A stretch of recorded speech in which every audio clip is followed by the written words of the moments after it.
নমস্কার বন্ধুরা, আমি সুস্মিতা। আরো একটা ছোট্ট মিনি ব্লগে তোমাদের সকলকে অনেক অনেক স্বাগত জানাচ্ছি। আশা করি সকলের রথযাত্রা অনেক অনেক ভালো কাটলো। আর এই যে এটা হচ্ছে আমাদের গুরুদেবের বাড়ির রথ।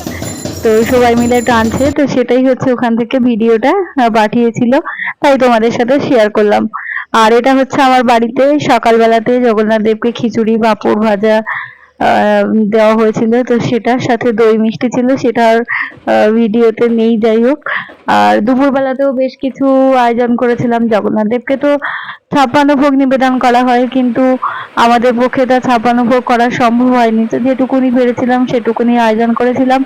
আর আজকে রথযাত্রার জন্য সারাদিন আমি একটু ব্যস্তও ছিলাম, তো সেই জন্য কারোর ভিডিও সেইভাবে দেখতে পারিনি, লাইক কমেন্টও করতে পারিনি।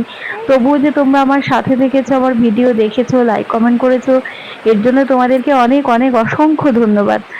আর আজকে তাহলে এই পর্যন্তই। সকলকে শুভরাত্রি, সকলে